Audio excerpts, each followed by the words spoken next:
I'm going to hit record on this, so just so we've got, and unless anyone objects, we generally like to try to record these meetings. No problem. No problem. Hi, Scott. Hi, Marty. And for those who don't make it, we might put a link out so folks could watch after the fact. So who is SMG920V? Yeah, so let's do some introductions, and we can start with SMG920V. You'll need to click off this mute button. Yeah, you're on mute, so you have to turn the mute off. Hi there, Jim Morvay. Hello, Jim. I think, if I recall correctly, you're over in the Canaan area? That's right. All right. You guessed right. Awesome. This is the first time I've been on this thing, so I never even, there's probably a setting where I can put my name in here. But don't worry about it. You're connected. You got video, you got audio, you're there. Nice to see you, Jim. Nice wood there in your house. That looks really nice. Yeah, it's a log home. Very nice. I grew up in Aurora. No, okay. We lived there till I was 9. My dad was a Lutheran minister. He had churches in Davis and Aurora and out on a couple of ridges in Preston County. We bought this property back in '92. Okay, I moved away in '62. And didn't start building until '03. All right, well, let's do some other intros. So I'm gonna go in order on my screen. So Scott, you want to introduce yourself real briefly? Hi, as most of you know, Scott Hamilton. I live here in South Charleston, very close to another red Tesla, that being Marty, in the same subdivision. And I'm treasurer of the West Virginia EAA and have had a Tesla almost as long as Marty, since Memorial Day weekend of 2018, a Model 3, and absolutely love it. Have about 37,000 miles on it now. Awesome. I'll get into long trips and everything and how practical a vehicle it is later. All right, Rick, you want to go next? Surgeon FWW. Rick Walker, Huntington, Chevy Bolt, 2017. I met Bill in the parking lot of Kroger's. He had a Tesla, and I, of course, walked over to it and commented on how beautiful it was and started the friendship. Awesome. And then Bill? Yes, I live right here in Barbersville in a condo situation like we were discussing. I can't put solar on my roof here on this condo, or I'll be charging for sunlight. I'm still burning coal. Anyhow, 85 years old. Me and my wife have been here about 15 years in this particular location. We love it here. And it's a 1 floor plan, 2 bedroom, 2 bath condo. So it's pretty nice. And anyhow, as Rick said there, I did meet him. I don't even see him on the list here. Anyhow, I did meet him in a Kruger parking lot, and I found out he lives right across the street from one of my friends that I usually eat lunch with on Saturdays about noon or something like that. And of course, I'm not doing that now. But he happened to see me drive out there one day, and he mentioned and said that they're having that meeting, and I said, okay. So I went over to Charleston. I've been to one meeting in Nitro, and that's our place. Oh, there. Hello. All right. We've got a couple more here. Actually, since Larry just popped up, Larry, you want to? We're just doing some quick intros. You want to do a quick intro? Yes, I'll be glad to. I'm probably the oldest EV owner. I've driven an EV since '07, although the first one was a low-speed vehicle, and I've been in the national EAA since '07. You drive a Tesla, right? I have. Well, I'm going to make a real quick thing here. You can see that's my daughter's Bolt. It's a 2018 Volt, and oh, there it is. how much you can see, there's my Tesla, the Model 3. I've got 24,000 in about a year and 4 months. Here's another electric vehicle I have. You can see that. I can't tell what I'm looking at here. Yeah. Cricket cart, and then there's a red bicycle, and then here's what I mow my grass with. It's a Ryobi 48-volt lawnmower. All right, all kinds of electric vehicles. And so I'm a past officer, but I'm rotated off for now. All right, thanks, Larry. Yeah, I should point out Larry's the founder of our group. Yeah. Marty, you want to go ahead and do a quick intro? I'm Marty Wyrick.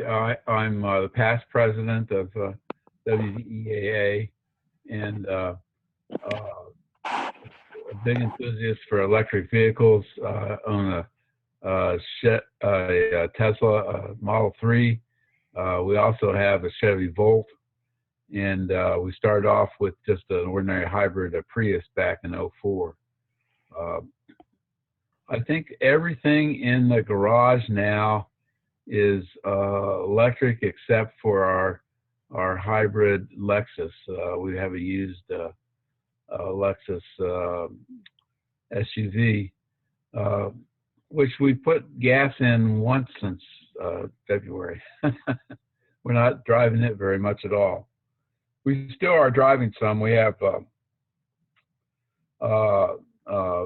my mom's property in Jackson County we go up to and check on. We have a property we're hoping to build a house on, like Bill, someday. Like Rick.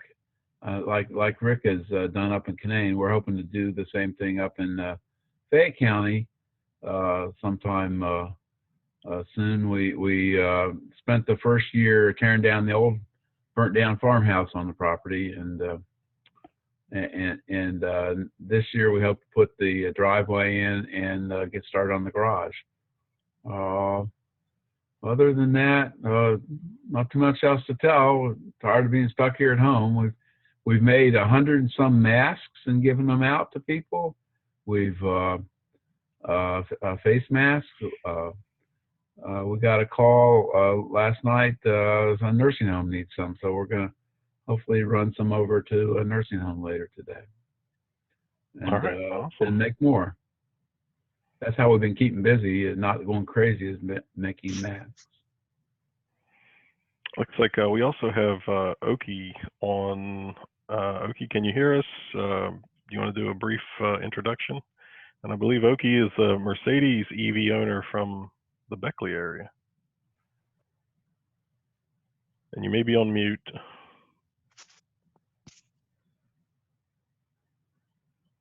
Okay, looks like you're off mute.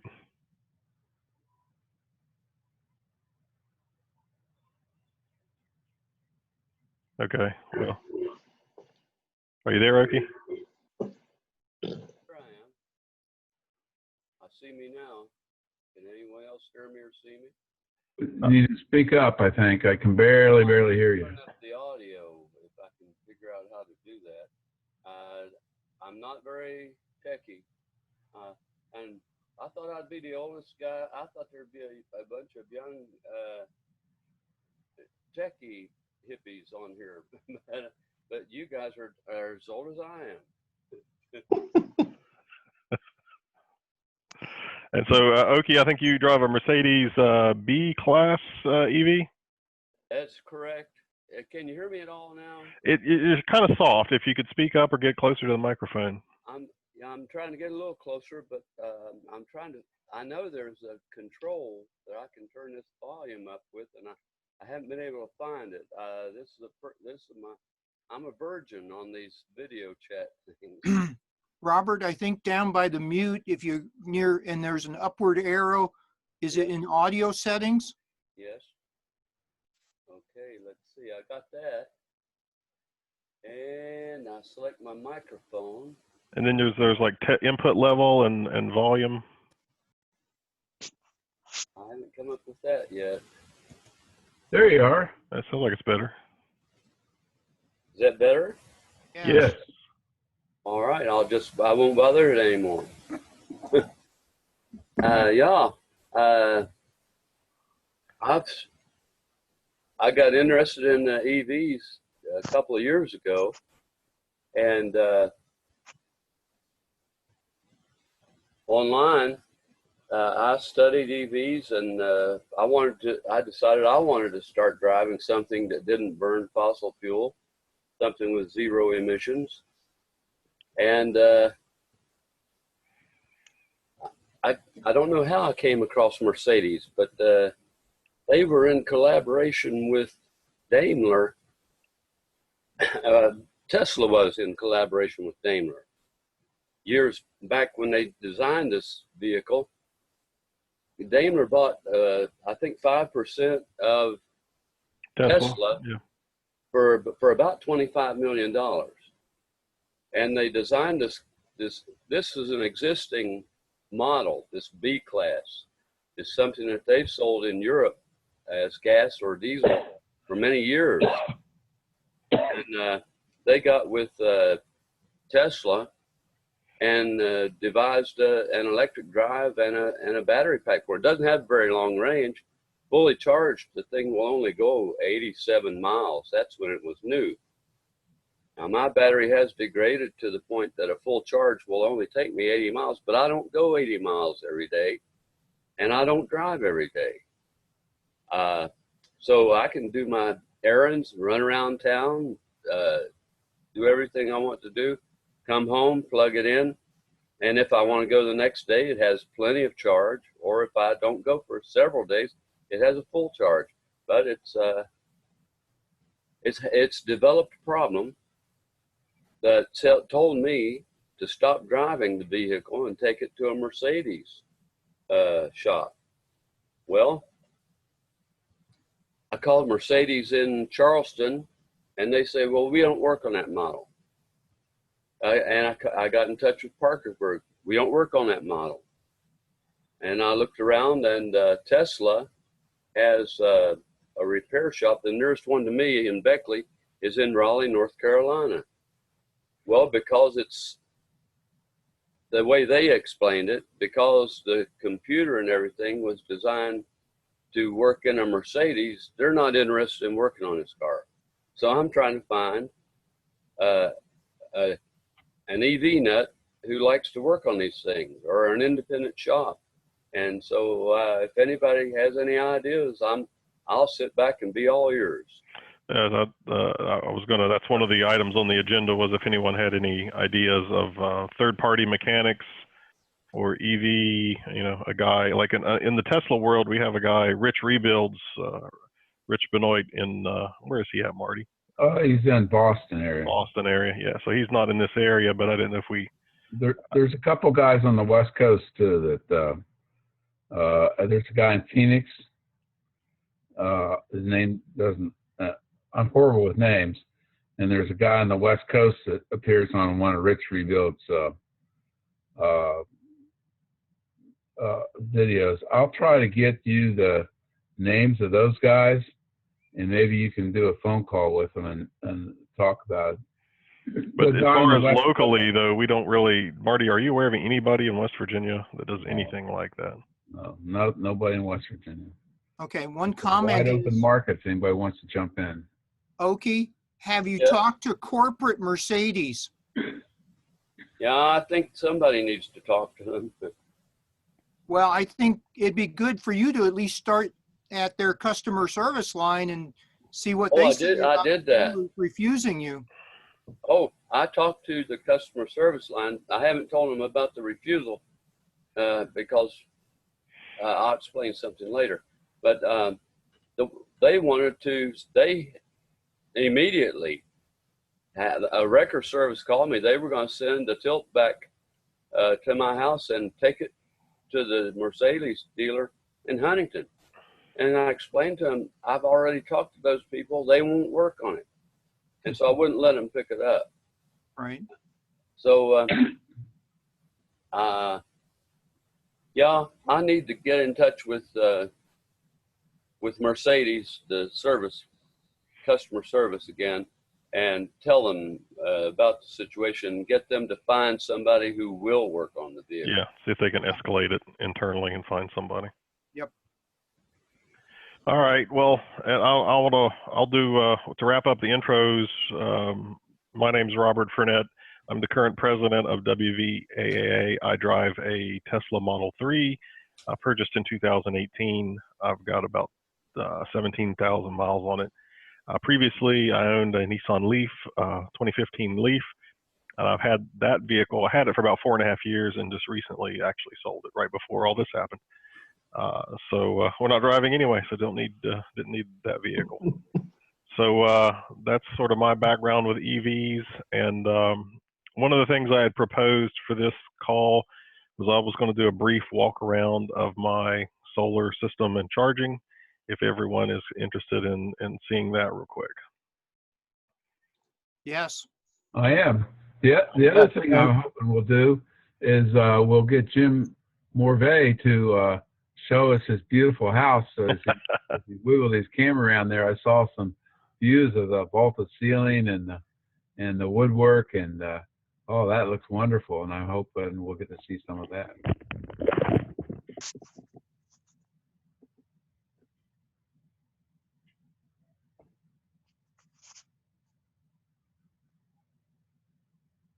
Lost something. Where'd you go? All right, can you hear me? Can hear you. All right, I had to switch over to my phone. Can't see you.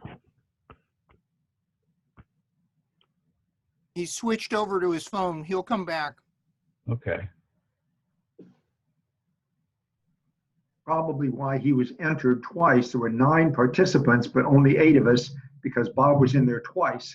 And I think one was his phone, which he had pre-logged in, but just didn't have the phone turned on. That's why he was there twice, I'm guessing. Yeah, Robert, you're muted right now. Yes, Rick is correct. Can you hear me? Yeah. You're back. You're on. All right. I had to use the earbuds with microphone so I can walk around. All right, so can you see what I'm showing in my garage? Yes. Yes. All right, so we'll start it here real quick. For anyone who's familiar with solar, you'll probably recognize that white box. That is the inverter, and this is an 11,400 watt inverter.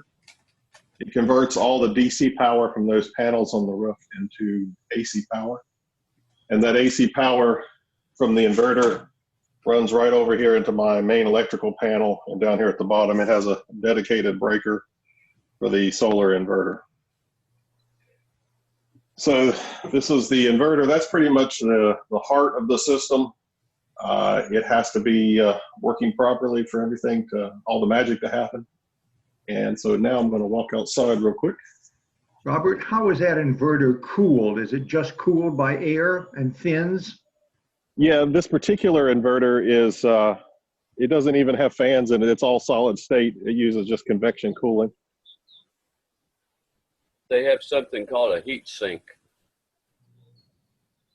Yeah, to draw off the heat from the inversion process. Here's the panels. Those are Panasonic 315 watt panels. There are 36 of them on the roof. Most of them are southerly facing on this section of the roof, but I've got a few. I don't know if you can see that in the bright sun. I got a few on the a little western section. So I pick up some of the late afternoon sun with those panels. But all of those panels together are right at 11,400 watts of DC power. Okay, so over here on the side, we've got the AC shutoff. The DC shutoff. This shuts down the solar system. So if you have firefighters or emergency personnel that need to get on the roof and they need to de-energize that system, they can do it from out here. So that's a required feature for solar installations.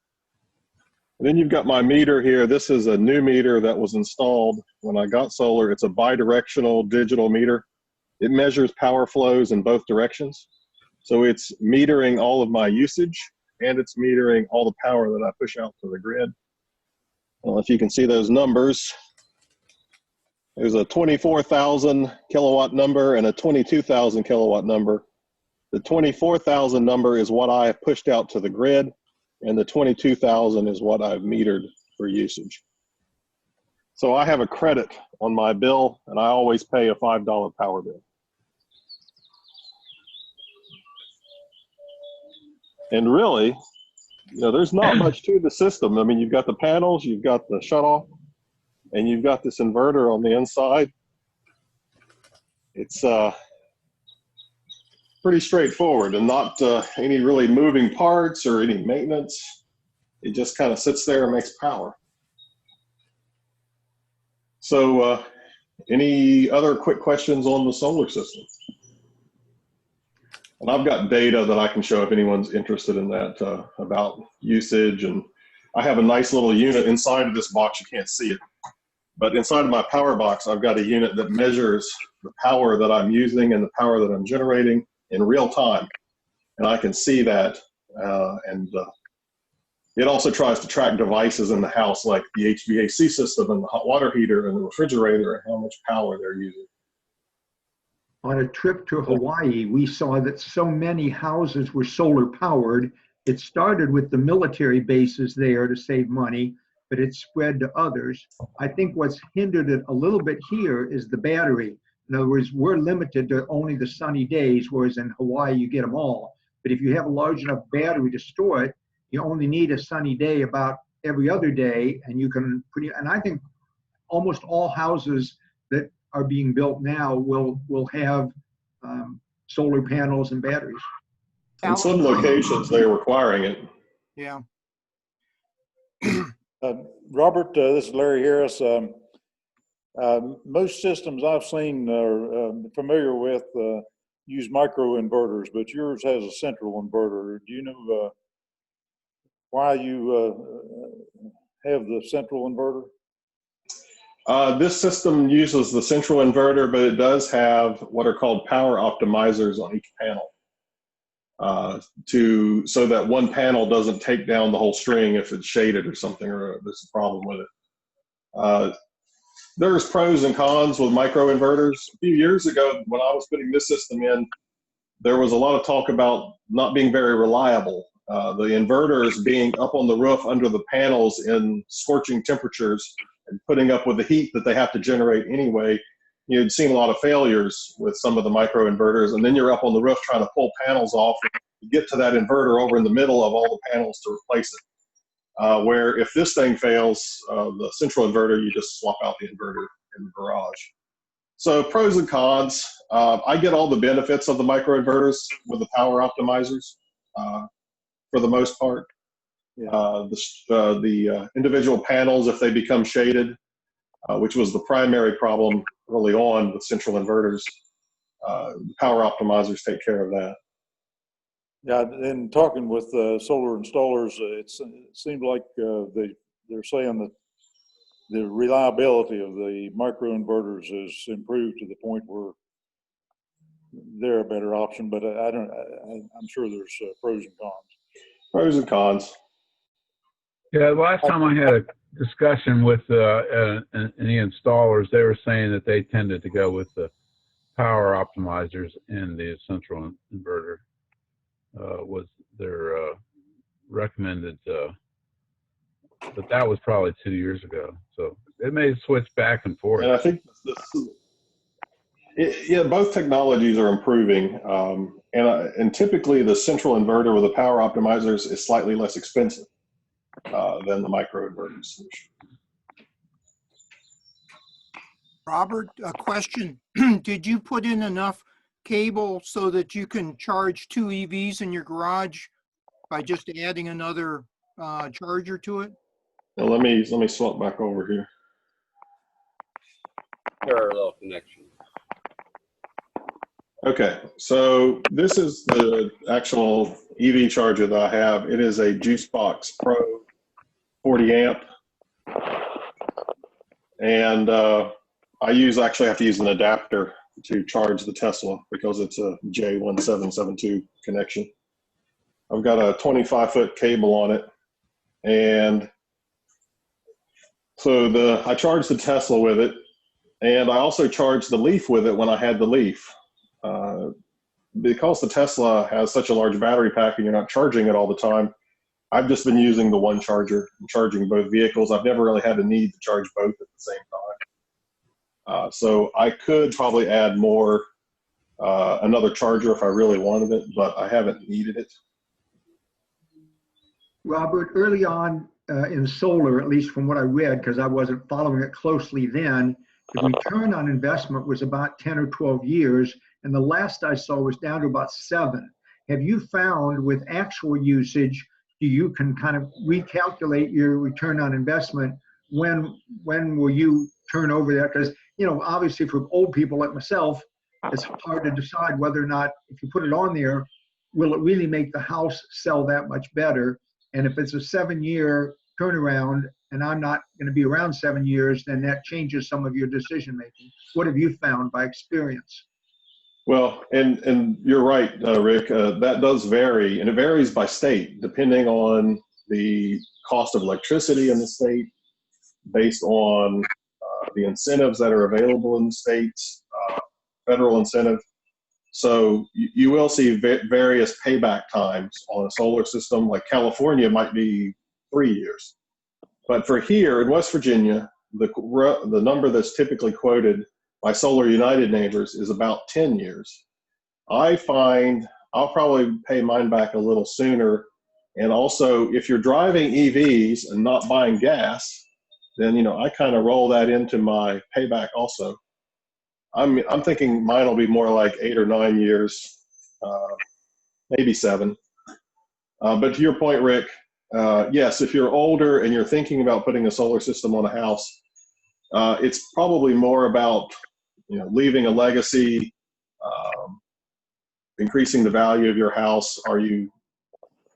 Is it really worth it to you at that point? So you probably have to make some, you know, decisions and calculations, especially if you think you might sell the house in the near future. Yeah, I talked with a realtor when we were deciding whether to go with putting solar panels on, and we're still considering it, but she said she had never had anyone ask to see a house with solar panels, no interest ever expressed, and she's not seen from when she showed a house, which has been very rare, I think maybe once, there was not any consideration by the buyers. Now, this is a one-off case. Oh, okay, it's there. All right, well, let's move on. They were looking at other things. Not to say I'm not very interested in doing it, but in West Virginia, there's probably not a lot of interest in resale.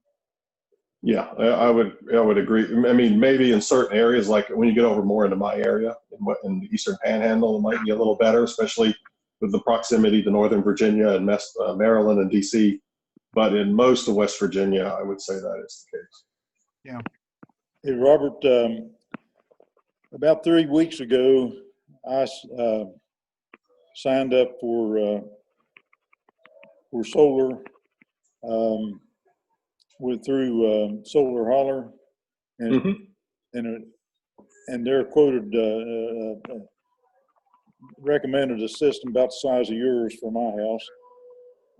I don't have a direct facing south. I'm about 30 degrees east to south, but then I have some good south facing roof, so it's kind of a little bit like what you had there, I guess. The thing I was wanted to look at, and I think I want to try, is the time of day tariff. Have you ever looked at that? The time of use stuff, we don't really have that in West Virginia, or at least my power company doesn't have it. Appalachian Power has it. Okay, well, we're not Appalachian over here, so I'm not familiar with that. Are you sure that there's not a residential time of day? I think if you go to the Public Service Commission tariffs, you'll find there is, but hardly anybody uses it. The time of use. The main reason is because the daytime usage charges are really high. I did talk to a guy at Appalachian, said that they are considering asking for a tariff separately for electric cars that may be useful for solar panels as well. But nothing's come of that, and they're saying they'd put in a second meter just for electric cars, and offer electric cars a low rate in the evening to charge at. There, I have a little bit of information on that.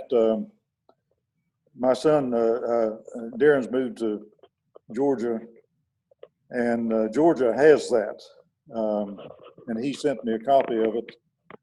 And it amounts to putting on an extra meter, and they charge you off peak rate.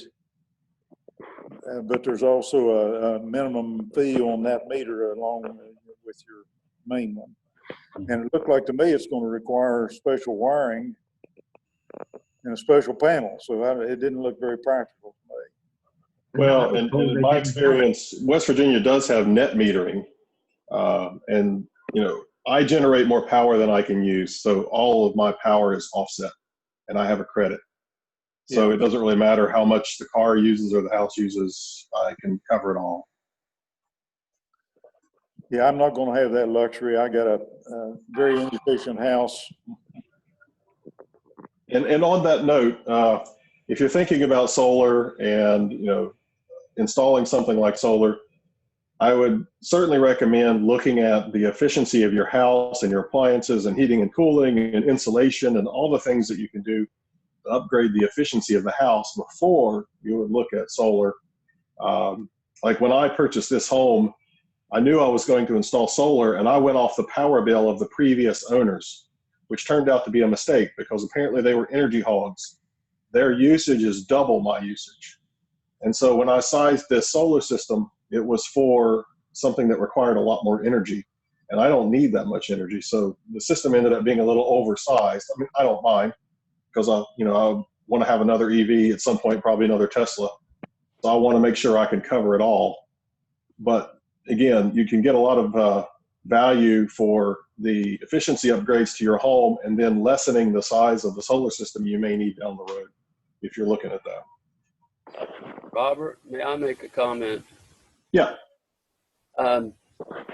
Concerning the lack of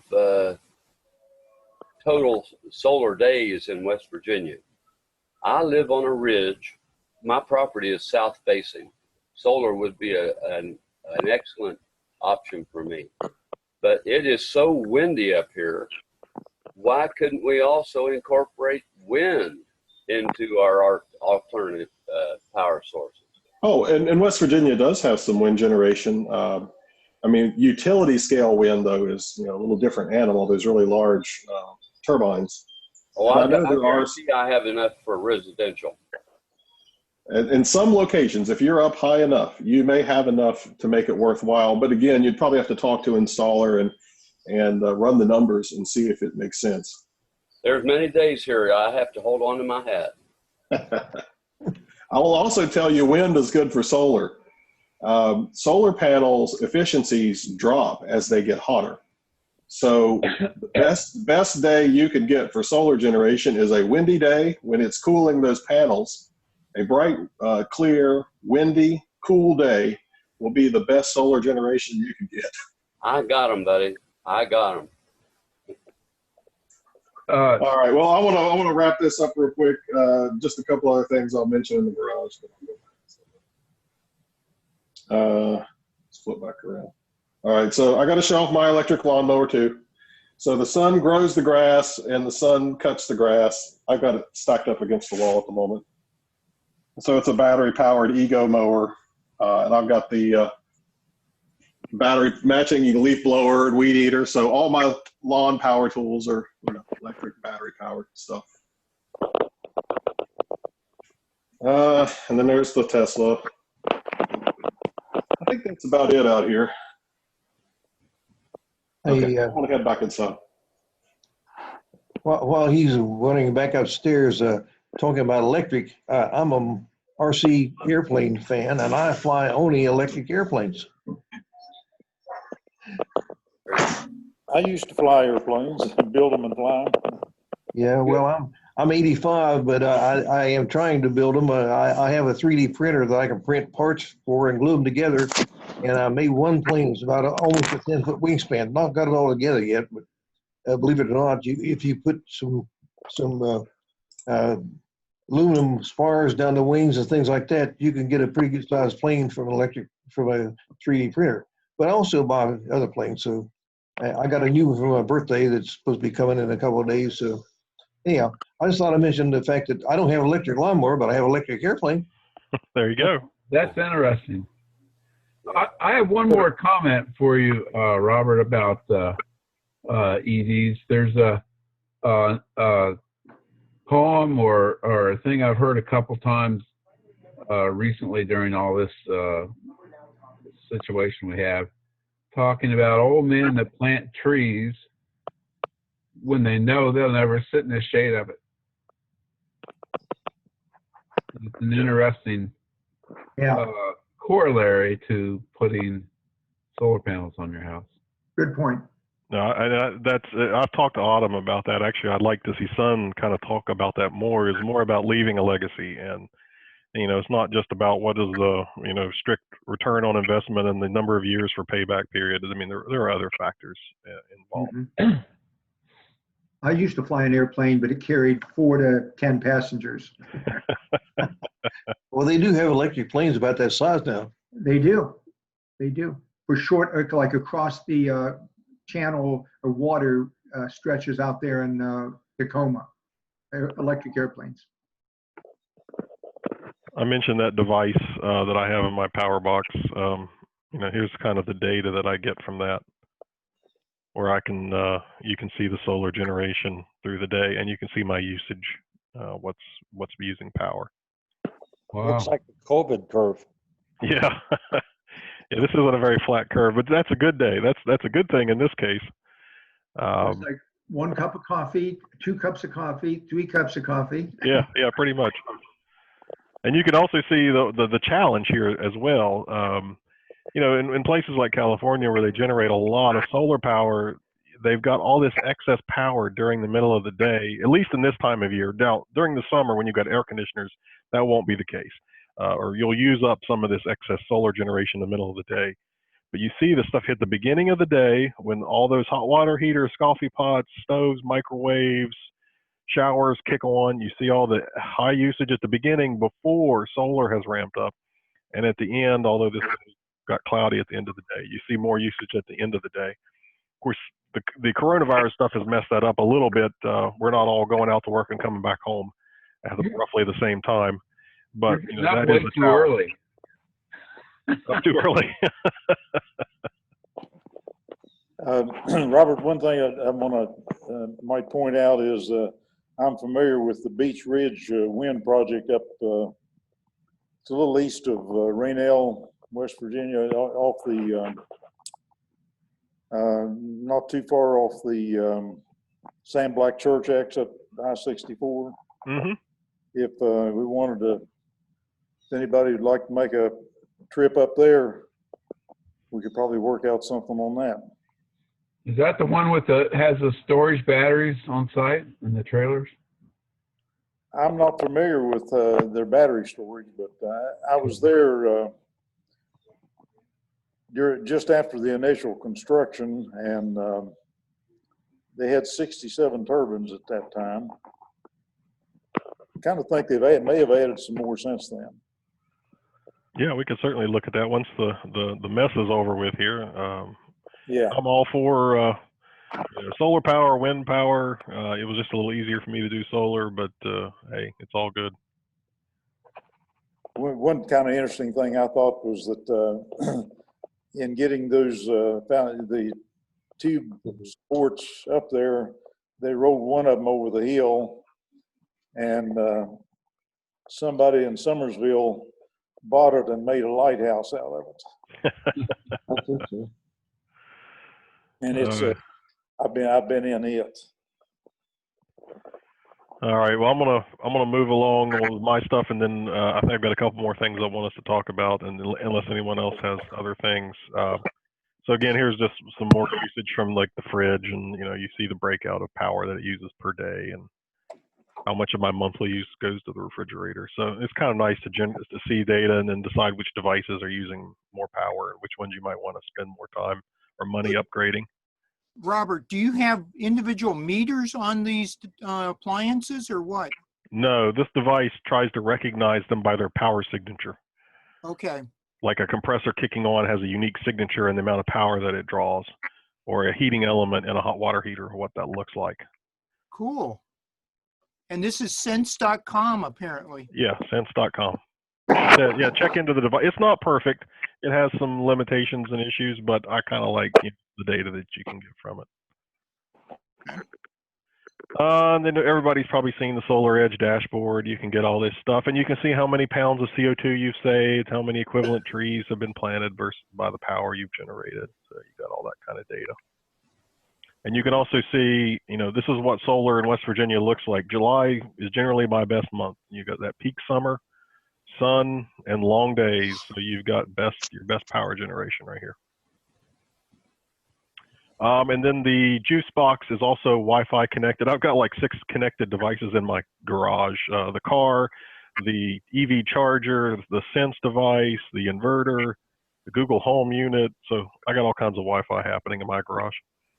But anyway, you can see all the sessions that the car charges, how long it charged, how much energy it used in that charging session. So when I'm computing my usage and comparing solar versus the home and the car, this is where I get all that data from. All right, that's kind of all I had on my solar stuff. I wanted us to kind of touch on fast charging and charging in general, and then maybe, I don't know, some new EV models and any news people had seen, unless anyone has any other topics. I didn't really get any other topics submitted to discuss, but if other folks have things, certainly don't want to discourage that. I think something along the lines of the people that observe the Earth Day events, both at Fairmont State and nationally, and just have people talk about that, what they thought of them.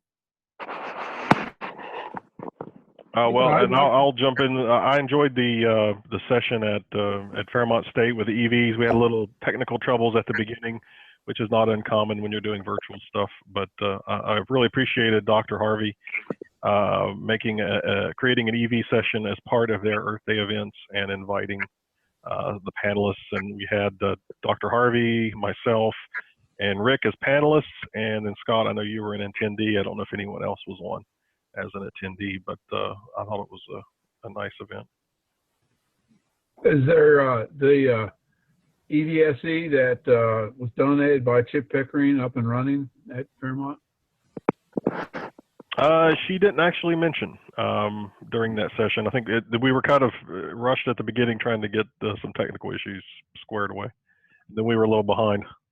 I don't know if everyone knows, Bill and Jim know, but one of our members, Dr. Chip Pickering, who's owner of Pickering and Associates, and it's an engineering firm in Parkersburg area, will give any nonprofit or government organization that promises to install a charging point, electric vehicle servicing equipment. He will purchase and give them a two-plug system, and so far we've done 2. One's at Green Bank, at the Green Bank Observatory, Radio Observatory, and the other one is going in at Fairmont State in their parking garage. So if anybody knows of someone's shirt there. Oh, Larry. If anyone knows of a nonprofit like a library or a hospital that is willing, or a government agency, like a city government that would like to put in an EVSE, we can get them the equipment for free. And Chip said he wants to make sure that you can't swing a dead cat in West Virginia without hitting an EVSE. So I think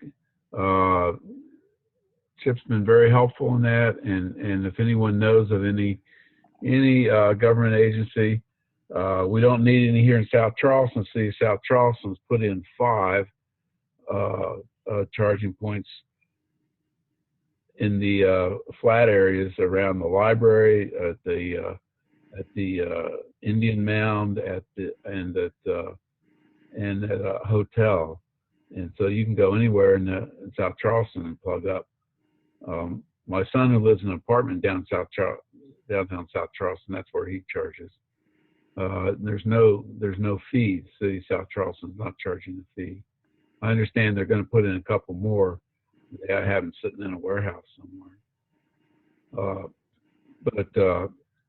Any other town that wants to put one in, Chip will give them the equipment.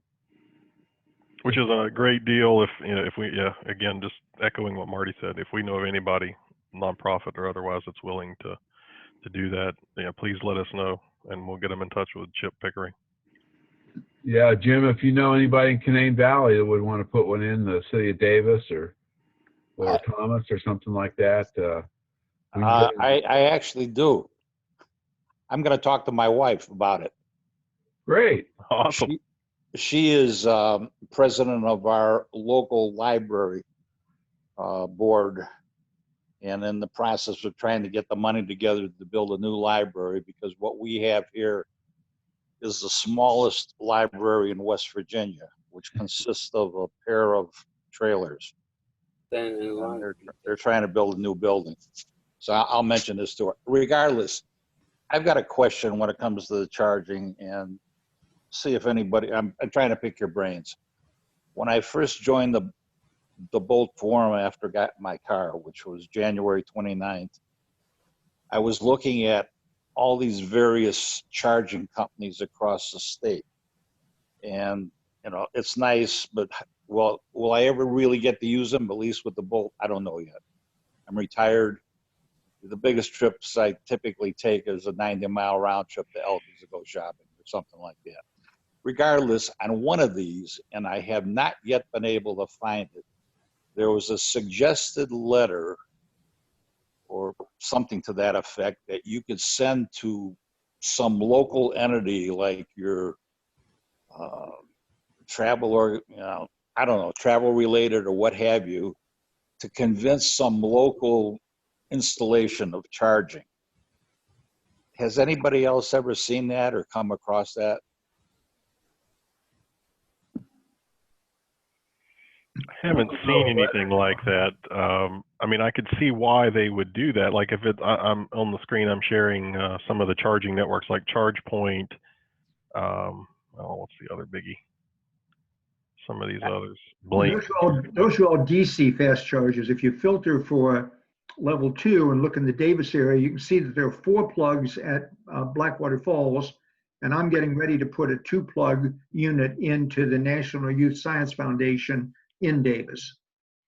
Okay. Yeah. On the screen, I'm showing just DC fast chargers because that was my next topic. But as far as the charging networks, ChargePoint and Blink and some of the others, I think what Jim's getting at is there was a letter that they were suggesting that you send to like a Chamber of Commerce or organizations that promote travel. They're trying to get a foothold in areas to install ChargePoint or Blink or chargers branded into that network, into an area, which, that's nice. Of course, we'd rather have chargers like what Chip Pickering is providing. That would be nice too.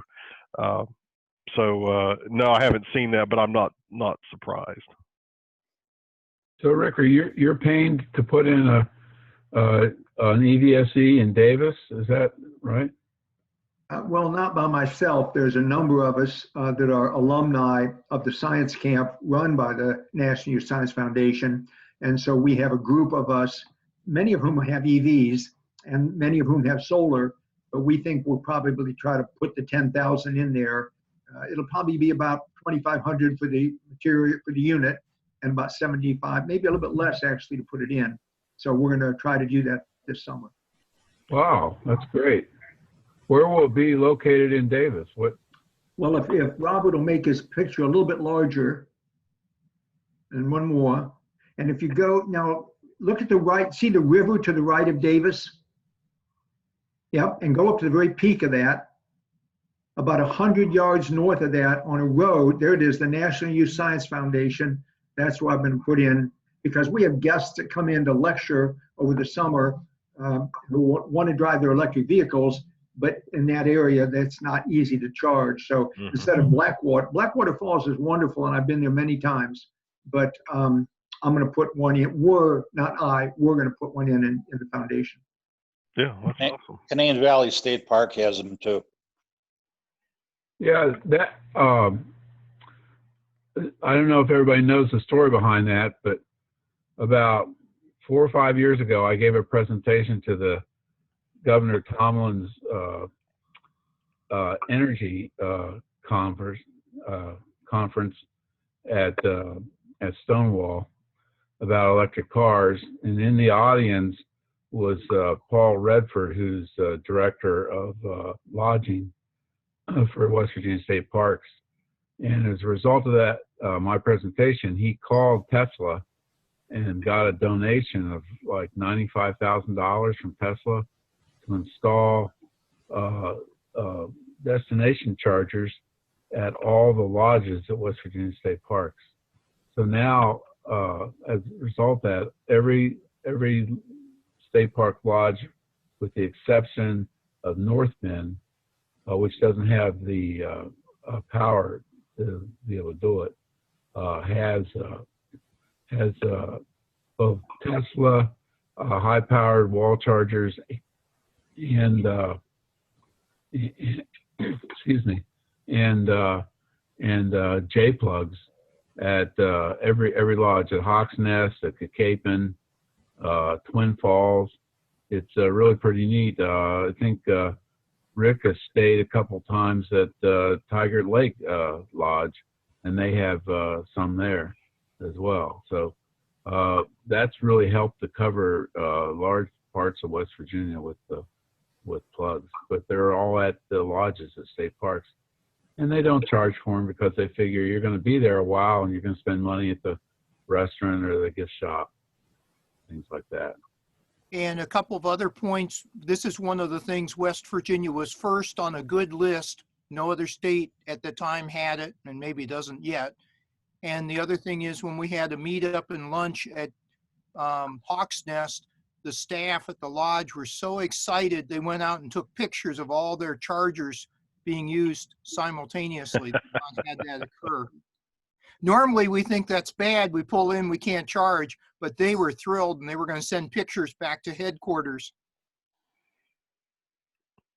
Yeah, and I think the ones that get used the most is Cacapen, because they have a restaurant there that's used a lot by locals for lunch, and Pipestem. They get flooded quite frequently with people driving electric cars to Pipestem. So those are the two, and Tiger Lake and Twin Falls don't get used very much. But all in all, Paul Redford told me that he's very happy with the installations, that they put heads in beds, and that's what he's looking for, is to drive more business to his parks. Excuse me, this is Bill. Can you hear me? Yes. Yes. Okay, I have personally stayed at the Snowwater Lodge a couple of times and charged there with that Tesla charger, and it is really nice to have, because you used to have to go up to Weston, I guess, or someplace else to charge, and so that's pretty neat. So I'm glad you guys did that. Yeah, it is great. One other It's funny point. how selfish we get, that if it's at the state park, but you got to stay, 4 miles away, it's not really convenient. I've charged at Stonewall many times, but never stayed there overnight. I just charged there to get on to where the next stop is, where I can stay overnight. I understand. We stayed there overnight to go to a mystery dinner theater type thing, and just to get the heck out of town occasionally. And in February, a couple years ago, we met my daughter from Washington. She came over with some friends, and my kids and the roommates went skiing, and my wife and I think we weren't able. Yeah, we did do some cross country.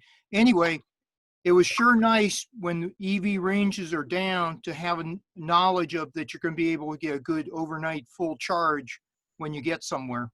Right. Winter. It's like Rick's got something. Yeah, I wanted to ask the question of all of us. because this is an important topic, Robert. I'm glad you brought it up. What can we do to try to hasten the distribution of the Volkswagen Dieselgate funds to put those, even if you just get one or two of them in soon? Obviously, we have 8 places that we said and prioritized them, but what's the hang up and what can we as individuals do? Well, yeah, and I did want to. I was showing the fast chargers because it's and also want to show Electrify America. We've got the West Virginia shaped hole in these networks. So Electrify America would be useful to a lot of non-Tesla electric vehicles, and there are none in West Virginia yet. I know we've had some overtures to Electrify America to get some chargers installed, but hasn't been a lot of progress on that. And then coronavirus hit, and so I know folks have probably been a little distracted. And then we've got some of the Tesla fast DC chargers, but those are only good for Teslas. And Marty, I have not heard anything from Kelly anytime recently, and I know they've had their own challenges trying to work remotely and get set up during this time. But have you heard anything? I talked to Kelly. She said they're still progressing, but not very quickly. She said the governor told everybody he wanted them in right away, which isn't happening. But to Rick's point, if we send stuff to Kelly, I mean that's just preaching to the choir. I wonder maybe she could give us some guidance about who can we start pestering? Maybe the governor's office. I would think if you wrote to the governor and asked him about using the EV mitigation funds to install fast chargers for non-Teslas, the CCS standard chargers, that would be useful. Maybe Robert, maybe one thing we could do is put out a letter, talking points that should be addressed. Everybody should write their own individual letter, but if we could put some talking points out, and I'll consult with Kelly to get the right verbiage describing the system. But it's basically what West Virginia got money from the Volkswagen settlement, and it worked out to $1.2 million of that is dedicated to EV fast chargers, but the state does not anticipate installing those for years. So I've also been talking to EV America, Electrify America, and really should follow up on all that. In addition, the past president of the National EAA, Ron Freund, has been talking to Electrify America about our situation. Ron is a personal friend of Larry and mine. We got him a tour of the NASA Neutral Buoyancy Lab back in February, and he's been talking to Electrify America, but I don't think he's having any luck in this coronavirus situation, getting anything going. At the urging of Solar United Neighbors, I sent emails, personalized emails to our 3 Congress people, and I got responses back from all of them, from Manchin and Miller and whatever. And it was obviously a generated do not reply email, but in each one of them, they had an address, an email that said, if you have other issues you want to bring up, I'll send that around to everybody or put it somewhere where we can see it. And then we could all write individuals to those 3 people and say, this money's been allocated and you've got to push people to get it done. Because they're just as much interested in West Virginia as the governor is. Yeah. And another thing is, they say a picture's worth 1,000 words. Go back away from the Tesla one, the big hole for West Virginia. That would be a great graphic to include. Say, look at what's happening in West Virginia. The money's there, $1.2 million. It's not being used, particularly with the governor. He feels really strongly about this. Maybe that'll help. Well, the picture. And you know, the point that was made previously that WVEA made, and you know, the challenge initially with Tesla was that when you have a picture like this is just telling people what they need to do to avoid West Virginia when traveling. And so, you know, we need to hammer that point of we don't want to give people the excuse to avoid West Virginia, and you know, this makes it impossible for them to traverse West Virginia. We want them to come through West Virginia and stop at places like Tamarack. But that's just an Electrify America map. If you go back and just take out the Tesla DC fast chargers, you'll find there's none except the one in Morgantown at the motorcycle. Right. Yeah, take the Tesla ones off there, and that's that's not just EA, that's every single one. Not a one of them has put one in West Virginia. And the Morgantown says the 24 kilowatt. Right. Yep. And the other thing is there's expected to be quite a boon when we finally get out of coronavirus with people traveling.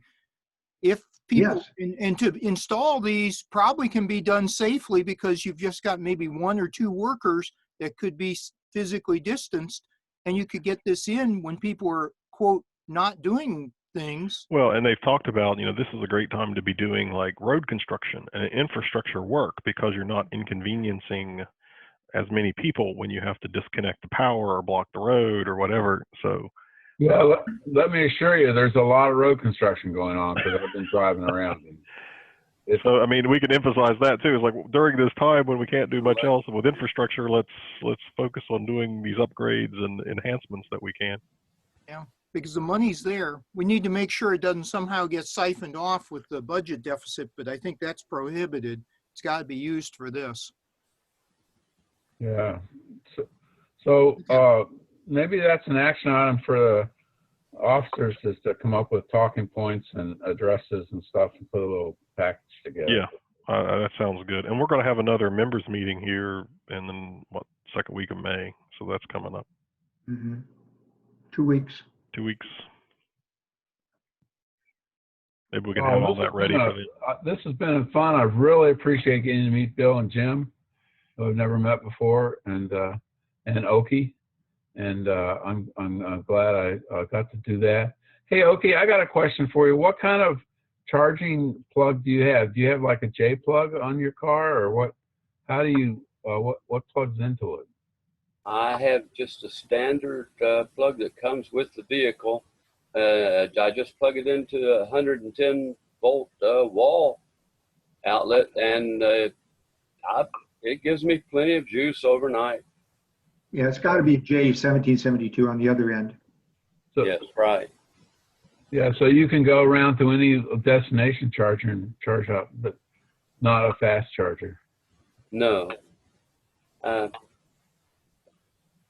change the subject a little bit, let's talk for 5 minutes about the Model Y. I've been gravitating towards those YouTube videos more and more, and that 250 kilowatt charging rate and that long range 314 miles. Anybody else looking at the Model Y? Yes, I love it. I'm waiting for the Cybertruck. Yeah, I love it too, but I'm also looking at the Cybertruck. I have $100 down on one. I've been looking at the Hyundai Kona EV. Those are very interesting. And the Kia Niro is very nice and very similar. My wife has the Kia Niro hybrid. They use the same name for 4 vehicles, a gas, a hybrid, a plug-in hybrid, and a total battery. But it's a nice car with a range 1 mile higher than the Chevy Bolt. Yeah, the Niro and the Kona are great options. The only drawback of any of those non-Tesla vehicles is just charging network at the moment. That's the biggest drawback, and having a dealer in a reasonable range that can sell and service it. Because that's the other thing. Generally, those vehicles like the Hyundai and the Kia are only available at in CARB states that you follow the California rules. So, like for us, generally that's Maryland is the closest state that has them. Where did your wife get hers, Rick? But it was a hybrid. It wasn't the EV. Right, and she wanted to think about a plug-in hybrid. They said, we won't service it here in Barbersville. You have to drive to Cincinnati. And that was a deal breaker for her. She just wasn't going to do it. Right. She didn't realize that you wouldn't have much. But the other point I want to make again is that the charging rate, I think people are going to just stop buying 50 kilowatt charge, because it's a commuter car and it's wonderful to plug in overnight, but to travel, you just don't want to sit an hour and a half at a rest stop. You've got to get it down to 40 minutes. So 150 kilowatts would do 3 times as fast. 250 would be even better, but I think almost all the vehicles are going to go toward the charging rate. At least 150 is going to be a minimum, I think, within 3 to 4 years. And I'm not even sure what the new Kona and Nero charging rate is off the top of my head. 50, 55. So they're limited to 50 kilowatts? Well, I'm limited to 50, and I'm not sure exactly what they are. Okay. But I know the Model Y has it as a level 2, AC level 2, goes all the way up to 19.2 kilowatts instead of 7.68 that I'm looking at. But then at the DC fast charge, one of the videos mentioned 250 as an option, 250 kilowatt charging. Wow. Well, the charging is still a mess really nationwide until it gets better. I think the non-Teslas are going to be pretty limited. I'm still hoping that they can hit Chillicothe this year. That's the only place that we really are missing for West Virginia, for this part of West Virginia. Fortunately, if you'd slow another 10 miles an hour, you can get past it and get to Dayton, but it's a little annoying, and I really would like Chillicothe. The fast charge on the Kona is 77 kilowatts. Thank you. I also put a reservation down on the Cybertruck. I was intending to do it on Earth Day, but just didn't get to it and did it the next day. I really am hoping that they'll have an opportunity where people can sit in it and possibly even drive it before we have to actually configure and put the rest of the money down on it. Right. What do people think about the new Mustang, the Mach-E? Anybody really looking at those, thinking about those? I can't remember what it was I didn't like, but I think it was the range. So Jim, you said you were looking at it? Yeah, to be honest, I sort of surprised myself in getting the Bolt, because living where I live, the snow load we've had here is unbelievable. And I was hoping to get something with 4-wheel drive, but we've got my wife's car for that kind of stuff. But even the Bolt, I've got an 850-foot driveway on a 17-degree slope. Oh. And it's a tough one. So I was looking at them, but then price-wise, I wasn't too happy. They were more than I was expecting, especially when you went into 4-wheel drive. Now, you at the bottom of the hill or the top of the hill? I'm at the top of the hill, of course. Yeah, that's great, because if you fill up your car but not full, you can regain all of that. I took off from Snowshoe with 200 miles back home, 210, and I had 200 in the tank. And when I arrived, I still had 100. So going downhill is wonderful. But not real wonderful when you have to get back up that hill in the winter, probably. Actually, going uphill a lot of times is much easier than going down. Oh, going the down, okay. And that could my be wife as well as an energy problem. I totaled my wife's Explorer on our driveway. Oh, that must have been a fun day. I've been looking on PlugShare map at the new DCFC in Athens, Ohio. And to my knowledge, no one has checked in yet there. So anybody wants to be the first check-in, let me know and we'll go up there and charge. But that's, in addition, that made it really open up for Charleston people to get up without having to go, you don't want to go down to Portsmouth and up to Chillicothe. You want to go to, get up to Athens, Ohio and get the fast charge there. And Lancaster is the second one. I've charged one CCS and one Chademo at the Athens location. Yep. All right. Lancaster has the same, I think. Hey, this has really been a blast. I really appreciate it, everybody. All right, yeah, and we're a little after 11 now, so I know we're a little over an hour. Is there anything else we want to bring up before we adjourn? I was going to point out one other thing. My son is advocating for us to put the money down for the full self-driving because he noted that it's dropped down to $4,000 and it's set to raise again June 1st. I'm not sure I'm going to. I want to get some people's opinions of it when it actually occurs. But I have to admit the autopilot is just wonderful, as the other Tesla owners know. And the other thing, the reason I looked at the Cybertruck is we have a camper, and unfortunately the Model 3 doesn't have any towing capacity in the US. So that's why we gravitated to that when our Sienna eventually gives up the ghost. And Bill, did you have something else you wanted to add? No, not really, except go herd. You saw that Dr. Gilbert took a 10% cut in pay from 470,000. He's decreasing he's not accepting 47,000 of that. And so did the provost at 262,000. He's cutting 26,000 off of his income. Oh, how will they survive? Yeah, I'm so sad for them. What's that? I'm so sad for them. Yes. They're going to have to do across the board at Marshall, or we won't survive. But by the way, I wonder if other insurance companies will reduce the cost of insurance for this period of time. Tesla has already decided to give people money back, and I understand a couple other companies are looking at that. Yeah, mine is Liberty Mutual is giving 15% back for 2 months. Oh, that's nice. AAA is doing 20% for 2 months as well, and they were going to reevaluate it depending on if this goes on longer. USAA 20% for 2 months also. Yeah, I haven't heard anything from State Farm. I saw an article about it, and State Farm was in the list, Marty, so maybe you'll hear I something. got a letter that came yesterday I haven't opened yet. So. That might be it. Might have a check waiting on you.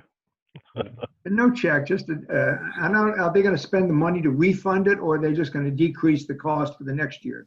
It depends on if you're on a monthly basis or whatever. In my case, I pay yearly, and so they were going to refund 20% back to the original payment method. So it'd go back to, in my case, bank account. Oh, I better open that. I probably got money. There's probably a check in there. Yep. Hey, Scott, you were talking about the full self-driving.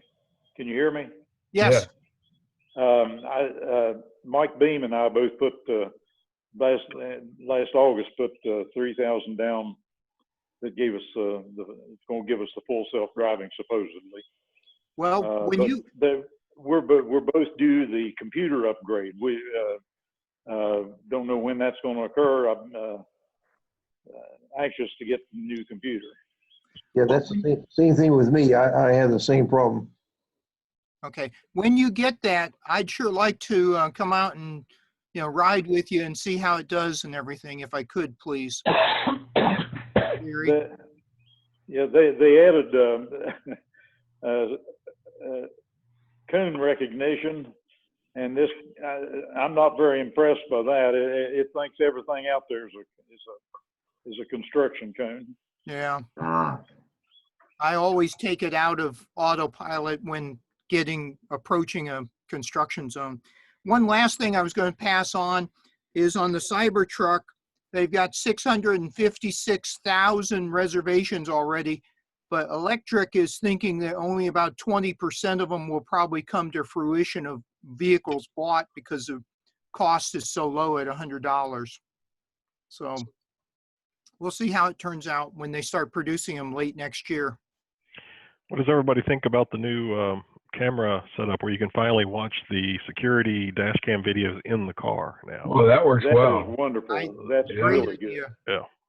Haven't moved my car since that came out. So you better go move it about 2 feet so the tires are resting on a different spot. Yeah, We had the video together with Fairmont. Cliff showed us his Prius Prime, and it had a wonderful heads-up display. Do any of your Teslas have a heads-up display? No. No. Well, he showed it in his video, and it's pretty cool. Somebody else has that. Those are pretty high maintenance items that Tesla avoided. And I also think it's fairly distracting when I've test driven a couple cars that had it. I'd rather be watching and surveying what's actually happening out there in the world. Yeah, and we wonder how much of that is And just the people way might we're like used to driving. Hey guys, it's been wonderful to see you, Ulrich. I'm glad to see you're in good health there. And all of you. Yeah. Yeah, I about reached my bladder limit, so I gotta go, guys. Okay, see you in 2 weeks. Okay. Thank you, All right. everyone. Thanks, Thanks, everyone. everybody. Robert, thank you very much for coordinating this. It was great. All right. Thanks. You're welcome. Can anyone Stay safe out there. Okay, take it easy. Thank you. Bye, everybody. my internet connection?